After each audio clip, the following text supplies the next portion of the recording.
আদিতে মধ্যে অন্তে। তাহলে 3 সময় যদি থাকলো তাহলে আবার এটাই তো নৈরন্তর্য, একেবারে নৈরন্তর্য, সব সময় চলছে, চলবে। এই দুটো কথা স্লোগান দেয় রাজনৈতিক পার্টিরা, রাস্তা দিয়ে যেমন যায়, চলছে চলবে। আর সনাতন শাস্ত্র বলছেন চলছে, চলবে বলে কোনো কথা নেই। প্রেজেন্ট টেন্স নয়, প্রেজেন্ট কন্টিনিউয়াস টেন্স, চলছে, এর বিরতি নাই। লীলা নিত্যা, সেবা নিত্যা, আরাধনা নিত্যা, উপাসনা নিত্যা, কথাটা এইরকম চলছে।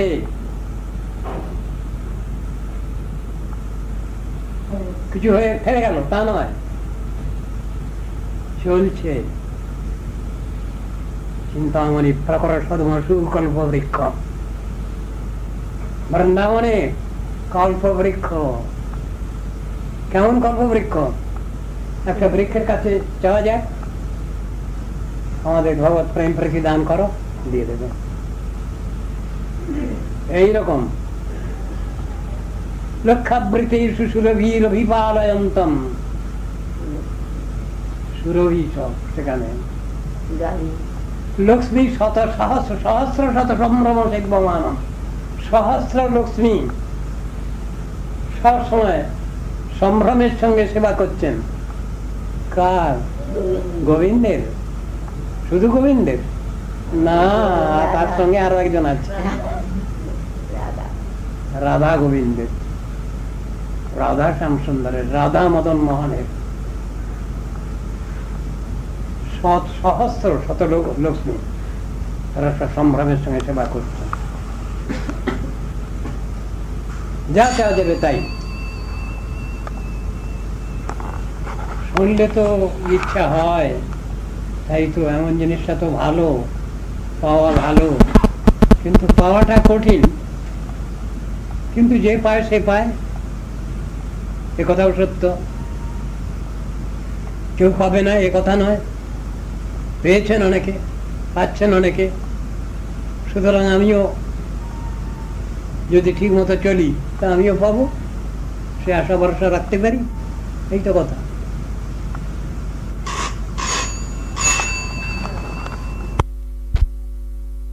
গুরু মহারাজ, এই গুরু বৈষ্ণবকে আমার মমতা আস্পদ, তা তিনি আমার প্রাণ, তিনি আমার সর্বস্ব, এই মমতা বুদ্ধি করবার জন্য কি খুব তত্ত্বজ্ঞানের প্রয়োজন পড়ে? শুনতে পেলাম না।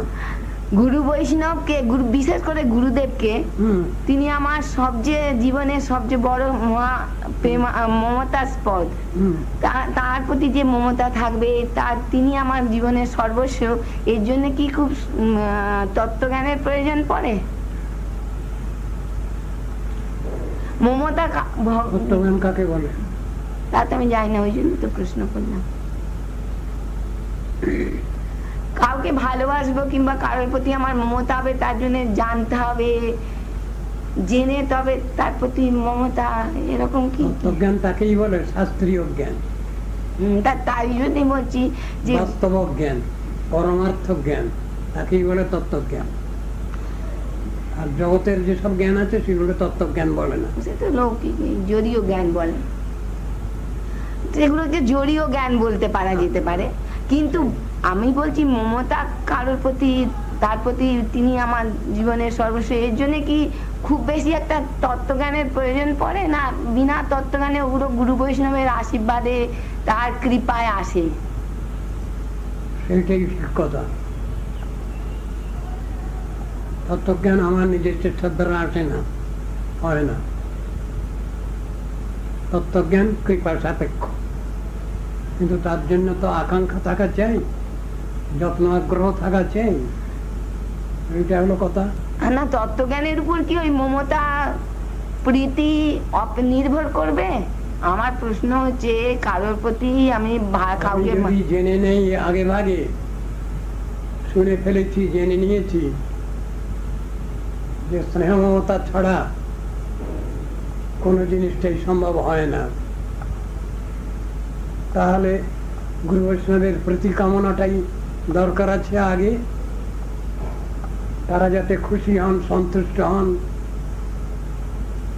যেভাবে চললে সেইটাই জেনে নিতে হয়, বুঝে নিতে হয়, দিয়ে সেই অনুসারে চলতে হয়। আর সেই জিনিসটা শাস্ত্রেও বলা আছে, বুঝানো আছে, কিন্তু আমাদের বুঝাবার লোক কম আছে, এই বা আমাদের বুঝবার সুযোগ সুবিধা কম আছে, এই বলা চলে। কিন্তু তত্ত্বজ্ঞান পেতে গেলে ঠিকভাবে স্নেহ মমতা খুঁজে পেতে গেলে ও তাদের কাছ থেকেই পেতে হয়, এছাড়া কোনো সোর্স নেই, কোনো রিলায়েবল সোর্স নেই। গুরু বৈষ্ণব ছাড়া কোনো রিলায়েবল সোর্স নেই। তারা যা বলে দেবেন, তারা যা শিখিয়ে দেবেন, সেই অনুসারেই ঘটনাটা ঘটে, সেই অনুসারেই ভগবানও কাছাকাছি এসে হাজির হন। গুরু বৈষ্ণবের আবেদনে কৃষ্ণ দয়াময়, মহান অপামর প্রতি হবেন সদয়, তা তাদের আবেদনটা দরকার আছে। যে কাজটা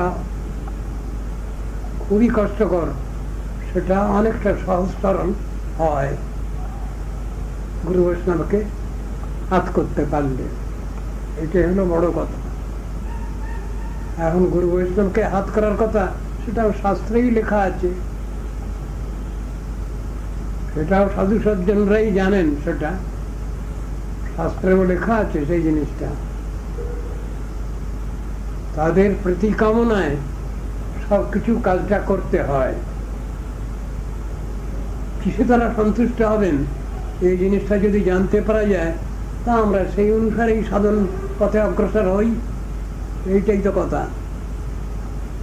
কিন্তু যার দ্বারা তারা প্রীত হন, সন্তুষ্ট হন, তারা যে ভাড়ার নিয়ে বসে আছেন, সেটার অধিকার পেতে গেলে নিশ্চয়ই তার জন্য বেশ রীতিমতো ত্যাগ স্বীকার, যত্ন, উৎসাহ, ধৈর্য, এগুলো নিশ্চয়ই রাখতে হয়। যাহা দেখি প্রীত হন গৌর ভগবান, আছে তো কথাটা। কি দেখলে গৌর ভগবান প্রীত হন? ভক্তিভাব দেখলে, বৈরাগ্য দেখলে গৌর ভগবান প্রীত হন। এটা যদি আমি জেনে নিয়েছি, তাহলে সেরকম চেষ্টা আমাকে করতে হয়, এবং সেই চেষ্টাটা যদি গুরু বৈষ্ণবের নেক নজরে পড়ে, তখন তারা তাদের অহৈতুকী করুণা, কৃপা পাওয়ার সম্ভব হয়। এইটাই তো ব্যাপার। যে স্নেহ মমতা থাকলে গুরু বৈষ্ণবকে সন্তুষ্ট করা যায়, এবং গুরু বৈষ্ণব সন্তুষ্ট হয়ে কারো জন্যে কিছু আবদার করেন, দাবি করেন উপরওয়ালার কাছে, এই জিনিসটা তো আছে, এই বিচারটা তো আছে, পড়ে আছে, দেখা যাচ্ছে তো। আমরা যেসব ইতিহাস পড়ছি, পারমার্থিক ইতিহাস, তার ভিতরে এই জিনিসগুলো দেখা যাচ্ছে। একজন কিছুতেই শিষ্য বলে মেনে নিচ্ছেন না, আর এমনই কাজ তিনি করতে লাগলেন যাতে তাকে শ্রীচরণে আশ্রয় না দিয়ে উপায় রইল না। তার মানে সেখানে তিনি পরাজিত হলেন। যে প্রতিজ্ঞা করে বসেছিলেন লোকনাথ গোস্বামী প্রভু, সে প্রতিজ্ঞাটাকে উল্টে দিলেন, নরোত্তম ঠাকুর উল্টে দিলেন সেটা। এও তো হয়, ভগবানও ঠিক এরকম ধরনের করি খুশি হন, হয়ে যান। গুরু বৈষ্ণব যখন এইরকম ধরনের তার প্রতিজ্ঞা ভঙ্গ করে ফেলছেন, কোনো উপায় নেই, সেবাবৃত্তির দ্বারা তার প্রতিজ্ঞা তাকে তুলে নিতে হচ্ছে, ছেড়ে দিতে হচ্ছে। ওরকম ভগবানেরও কেস ওরকম আছে। তিনি যাকে কৃপা করবেন তিনি জেনে শুনে বুঝে বসে আছেন, আর যাকে কৃপা করবেন তিনি সবসময় সবটা নাও জানতে পারেন, নাও বুঝতে পারেন, কিন্তু যাকে কৃপা করবেন তিনি সেটা ঠিক হয়ে আছে। অনেক খেলাবার পর, অনেক পরীক্ষা নেওয়ার পর তারপরে হয়তো সেটা দেখাচ্ছেন। আবার আগে খুব বেশি চেষ্টা নাই, কোনো বাহাদুরি নাই, অথচ তিনি তাকে কৃপা করে বসে আছেন। এই ব্যাপারও তো রয়েছে। তার তরফে হয়তো কোনো চেষ্টা নাই, কিন্তু ভগবান প্রতিজ্ঞা করছেন আমি ওকে কৃপা করলাম, করব। সেখানে কারো কিছু বলবার নেই। সেখানে হয়তো বৈষ্ণবের আবেদনেরও দরকার হচ্ছে না, হয়নি, প্রয়োজন হয়নি, এমনই ব্যাপারটা এও আছে। আবার গুরু বৈষ্ণব যদি কিছু আবেদন করেন কারোর জন্য, গুড। তা আমাদের এখন তো গুরু বৈষ্ণবের কৃপারই প্রয়োজন। আমাদের এখন ভগবান অনেক দূরে আছেন। ভগবান কৃপা পেতে গেলেও তো ভাবটা তো সেই একই লাইনের হওয়া চাই। ওটা যতক্ষণ না হচ্ছে ততক্ষণ পর্যন্ত কৃপাটাও তো আসে না, আসছে না তো। সহসা আসে মোটেই না। পার্থিব জগতের যত রকম ধরনের আমাদের রয়েছে ডিমান্ড, চাহিদা, ততদিন পর্যন্ত তো আসা উচিত নয়। এখানকার যে ভাবগুলো আছে সব স্বার্থ বিজৃম্বিত ভাব, এর পিছনে স্বার্থ আছে। ঠিকভাবে বললে হয়তো অনেকে অসন্তুষ্ট হয়ে যেতে পারেন। জড় জগতের যে রকম ধরনের ব্যবস্থাগুলো আছে কর্মমার্গে, সেগুলোর পিছনে আলটেরিয়ার মোটিভ আছে, অতি সূক্ষ্ম সুসূক্ষ্ম ভাবে আছে চাহিদা। আমি মুখে যদি বলি আমি কিছু চাই না, তাহলেও তার কিছু আছে, তার মধ্যেও কিছু আছে। এখন সেই গভীর রহস্য কে বুঝবেন? ভগবান বুঝবেন, তার একান্ত নিজজন তারা বুঝবেন, ওটা বিচার করবেন। এ কি চায়, কতটুকু চায়, কতটুকু দিলে সন্তুষ্ট হয়ে যায়, তারা বুঝবেন। আর যতক্ষণ বুঝছেন যে না, এ পার্থিব জগতের একে ছাড়েনি, ততক্ষণ পর্যন্ত তারাও ঠিক প্রস্তুত হননি দেওয়ার জন্য কিছু। যদি দেখেন না, এ পার্থিব জগতেরই কিছু নিয়ে বঞ্চিত হতে চায়, এর আলটিমেটাম খুব বেশি দূর পর্যন্ত নয়, তো তাকে পার্থিব জগতেরই কিছু ব্যবস্থা দিয়ে দেবেন। কি করবেন? উপায় নেই তো। সে চায় কিছু, তার দাবি হলো ওইটা। আর যখন দেখবেন যে না, পার্থিব জগতের কোনো কিছু ব্যাপার না, তখন সেই অনুসারে ব্যবস্থাটা করেন। ব্যাপারটা তো এইরকম। তারা দেখবেন অবস্থাটা একটা জিনিস, আর আমরা কতটুকু অগ্রসর হয়েছি এটাও তো একটা ব্যাপার। সেই অনুসারেই তো দেওয়া পাওয়া জিনিসটা, এবং সেই দেওয়া পাওয়াটা ঠিক পার্থিব কোনো ব্যাপার নয়, পার্থিব কোনো ব্যাপার নয়, জড়ীয় কোনো ব্যাপার নয়, জড়কালের মধ্যে কোনো ব্যাপার কিছু না সেই দেওয়া পাওয়াটা। তা সেখানে খুব সুন্দরভাবে বিচার করলে দেখা যাবে যে এর পিছনে আমার পরীক্ষা দেওয়াটাই সব থেকে বড় জিনিস, এবং সেই পরীক্ষার মধ্যে আন্তরিকতা সম্পূর্ণভাবে থাকবে। পরীক্ষা মানে আন্তরিকতার পরীক্ষা, সরলতার পরীক্ষা। যে জিনিস না হলে সাধন ভজন অসম্ভব, হয় না। ভজন কথা বাদ দিয়ে দিলাম, সাধনের কথাই ধরছি, আরম্ভই হয় না। সেই অন্তর্দর্শন, সেই সরলতা না থাকলে। ঠিক জগতের লোকের সঙ্গে আমরা যেমন মেলামেশা করি, তাদের সঙ্গে যেমন আচার ব্যবহার করি, যেমন কথাবার্তা বলি, ঠিক সেরকম ধরনের ব্যাপারটাই না সেটা। আত্মকল্যাণ জিনিসটাই আলাদা। সেখানে যে জিনিসটা থাকা দরকার একজনের মধ্যে, সেই জিনিসটা তো শাস্ত্রের সব জায়গায় বলা আছে, গীতা ভাগবতে পরিষ্কার করে। প্রণিপাত, পরিপ্রশ্ন, সেবাবৃত্তি প্রথম মুখেই বলা আছে। তদ্বিদ্ধি প্রণিপাতেন পরিপ্রশ্নেন সেবায়া উপদেক্ষন্তি তে জ্ঞানং জ্ঞানিনঃ তত্ত্বদর্শিনঃ।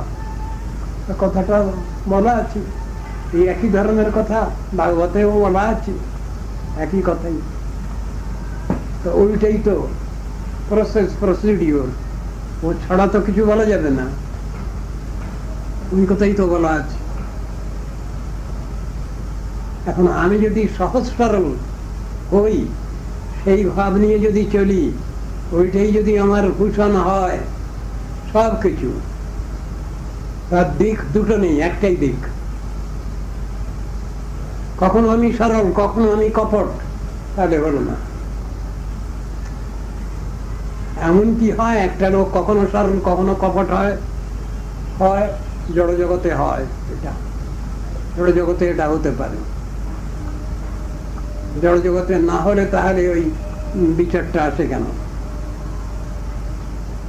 পরলোকের সেবা যখন করবে, আত্মকল্যাণের চিন্তা যখন করবে, অময়া অনুবৃত্তা জয়স্তুষ্যেদ আত্মাত্মদো হরিহি, ভাগবত বলছেন। পরলোকং অমায়া, কি ওরকম শ্লোক ভাগবতের মধ্যেও রয়েছে, একাদশ স্কন্ধে। ও কথাটা তো প্রথমেই বলেছেন। গুরু বৈষ্ণবের কাছে, ভগবানের কাছে সহজ সরল বৃত্তি ছাড়া অন্য কিছু চলবে না। কপটতা থাকলে একদম চলবে না।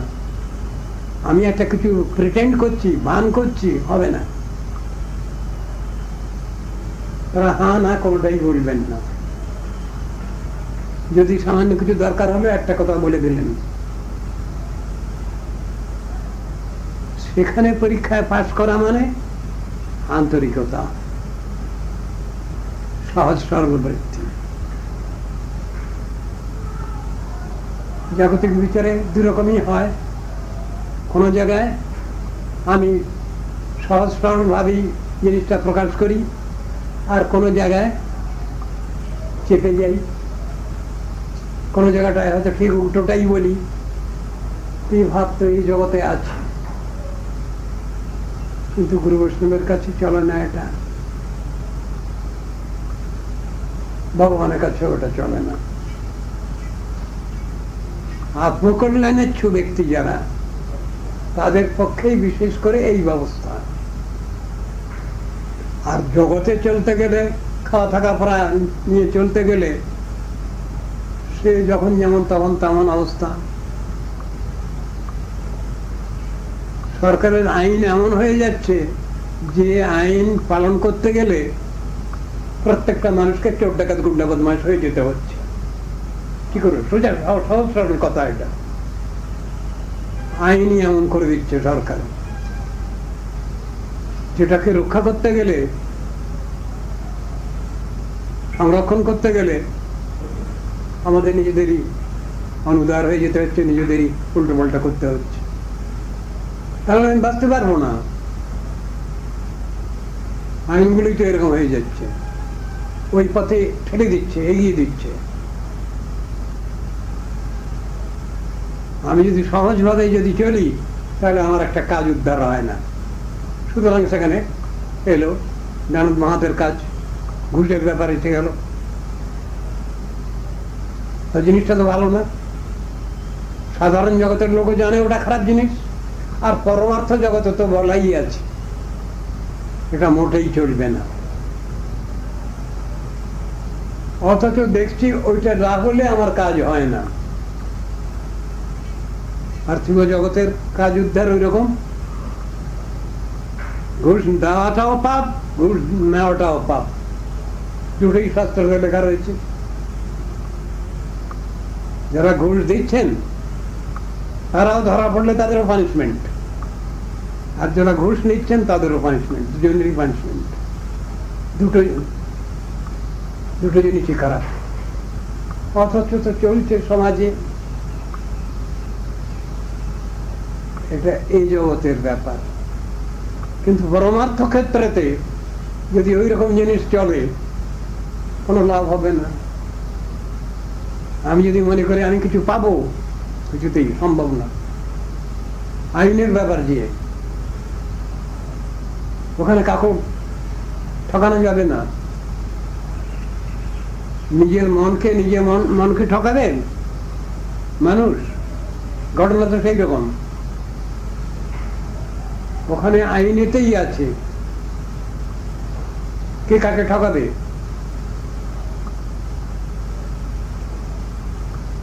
যদি ঠকানো কথাটা মেনে না হয় তাহলে নিজেই নিজেকে ঠকানো হচ্ছে, নিজেকেই নিজে ঠকাচ্ছে, এমন মানে হয়ে যাবে।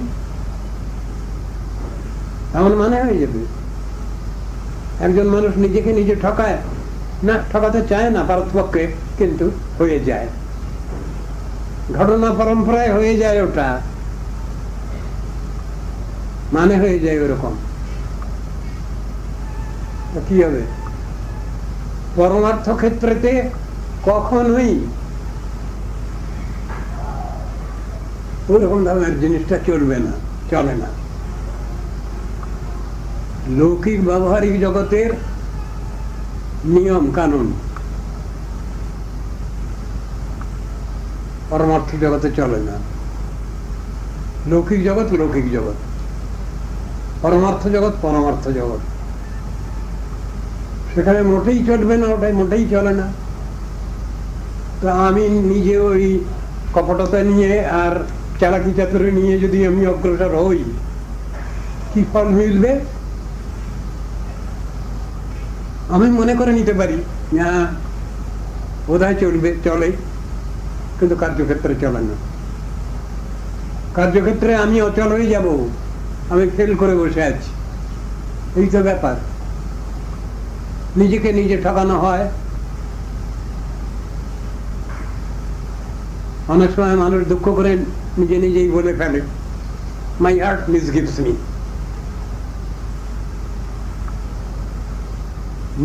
নিজেকেও ঠকায়, কখনো ঠকায় না, কিন্তু কথায় এসে যায়। ওটা অবস্থা বিশেষে কথাটা ওই রকম বেরিয়ে পড়ে, আমি যেন আমার নিজেকেই ঠকিয়ে ফেললাম। ক্রিয়াকর্ম অনুষ্ঠানের দ্বারা ওটা হয়ে যায়, আপসে হয়ে যায়, যেটা মানুষ নিজেকে নিজে বলতে পারে না, বলে না, কিন্তু হয়ে যায়। কি করা হবে?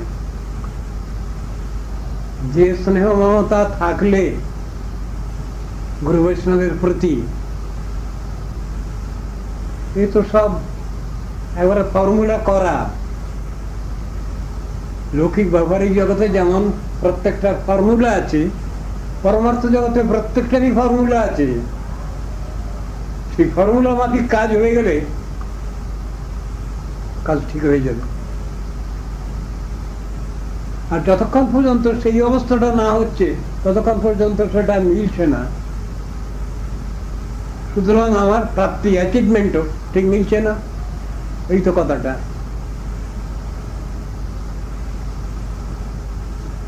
সেই পয়েন্টে যখন এসে যাবে, ঠিক হয়ে গেল কাজটা।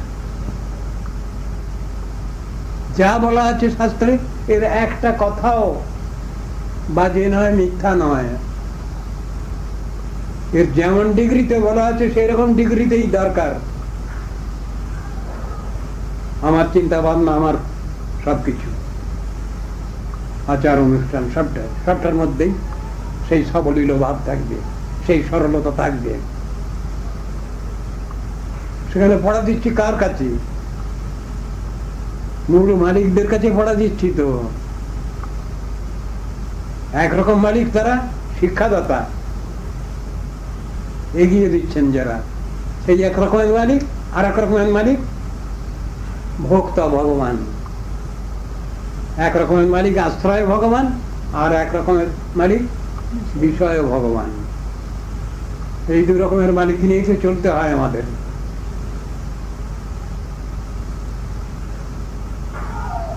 সব জিনিসটার মধ্যে এরকম হিসাব আছে। পার্থিব জগতের স্নেহমতা আছে, তার দ্বারা পার্থিব জগতের বস্তু লাভ হতে পারে আমাদের, সেরকম ধরনের এর দ্বারা, স্নেহ মমতার দ্বারা, টানের দ্বারা। কিন্তু অপার্থিব স্নেহ যতক্ষণ পর্যন্ত না হচ্ছে সেটা, ততক্ষণ পর্যন্ত অপার্থিব বস্তুকে তো ধরা যাচ্ছে না। আমি খুব কাঁদলাম, কিন্তু কই গুরু বৈষ্ণব, কই কৃপা, কই ভগবান, কই? তথাপি প্রশ্ন আসে, তা পেলাম না, পাচ্ছি না যখন, তখন নিশ্চয়ই কান্না হয়নি, ঠিক সুষ্ঠু কান্না হয়নি, আমার আকুল কান্না হয়নি, অন্তর থেকে হয়নি। অন্তর থেকে হলে কানেক্টিং লিঙ্ক ঠিক এসে যাবে। অন্তর থেকে না হওয়া পর্যন্তই তো হয় না, সম্পর্কটা, সম্বন্ধ জ্ঞানটা ঠিক আসে না। সম্বন্ধ জ্ঞানের উদয় না হলে কোনটাই সম্ভব না। সম্বন্ধ জ্ঞানের উদয় হলে তখন বহু কিছু চিন্তা ভাবনা এসে যায়, কর্তব্য বুদ্ধি, দায় সমস্ত সব এসে যায়। আবার পরমার্থ ক্ষেত্রে বলছেন কর্তব্য বুদ্ধি যাকে বলে সেটাও একটা স্বার্থ। ভয়ঙ্কর কথা। আমার কর্তব্য কর্ম আমি করছি, এই কথা যদি কেউ বলেন, ধর্মজগতেও কথা অচল, তার পিছনে কিছু লেনদেনের ব্যাপার আছে। সেইখানে কর্তব্য বুদ্ধি, আমি চাকরি করছি, মাইনে পাই। আর কর্তব্য বুদ্ধির ক্ষেত্রটা ওই রকম। আর সেবা যেখানে আছে সেখানে ওই রকম কোনো কথাই নেই, সেখানে কর্তব্য বুদ্ধির কথা না। আপনা থেকেই সেই ভাবটা তার ভিতরে বসে আছে, সেই ভাব। সেখানে কোন রকম ধরনের পার্থিব জগতের লেনদেনের কোনো ব্যাপার নাই। পার্থিব জগতের বৈশ্যবৃত্তি নাই, মানে গিভ অ্যান্ড টেক পলিসি সেখানে অচল। পার্থিব জগতের লেনদেনের ব্যাপার, তুমি কিছু দাও, আমি কিছু দিচ্ছি, আমার কোনো ব্যাপার নয়। অথচ সব ব্যাপারটা আছে।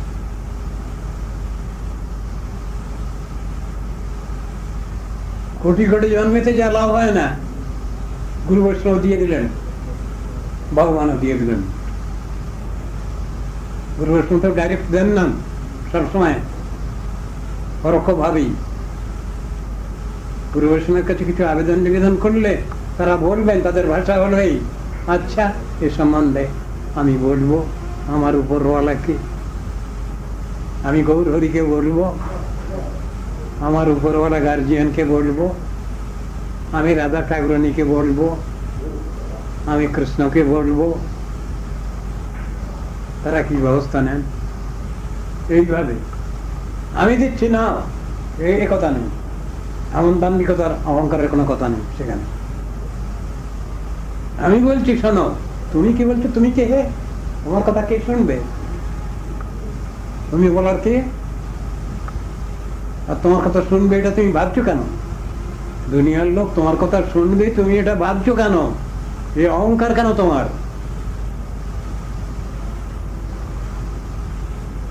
প্রত্যেকের পক্ষেই তো কথাটা আছে সেখানে, কারো পক্ষে কথা বলা নেই তা এরকম নয়। যে যে অবস্থা আছে সেই অবস্থার পক্ষেই তার পক্ষেই কথা আছে বলা, জিনিসটা তো এইরকম। যদি কেউ অহংকার পোষণ করেন, কিন্তু সেই অহংকার কার দিকে তাকিয়ে? যিনি কৃপা প্রার্থী, যিনি, তার তার তো অহংকার থাকার কোনো কথা নয়, দাম্ভিকতা থাকার কোনো কথা নয়। আমি বলছি আমার কথা শোনো, আরে এ কি তুমি বলছো? তুমি কে হে? তুমি কি বলছো? আমার গুরুবর্গ বলছেন, গোস্বামীগণ বলছেন, শাস্ত্র বলছেন, ভগবান বলেছেন, এই বলতে হবে। আমি বলছি আমার কথা শোনো, বাজে কথা, ওরকম কথা বলার কোনো ঢং নাই, ওর কথার ভিতরে কোনো বৈষ্ণবতা নাই, এটিকেট দুরস্ত নয়, এ কথা আদব কায়দা দুরস্ত নয়।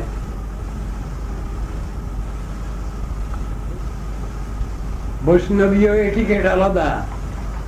জগতে চলতে গেলে এক রকমের আইন কানুন, সেখানে সেখানে স্বাধীনতাবোধ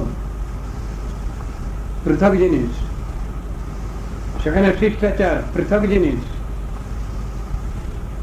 কোন সাধু সন্তের সঙ্গে কথা বলতে গেলে শিষ্টাচার বলে একটা কথা আছে। কথাটা আমরা কি করে প্লেস করব, তার পুটিং এর একটা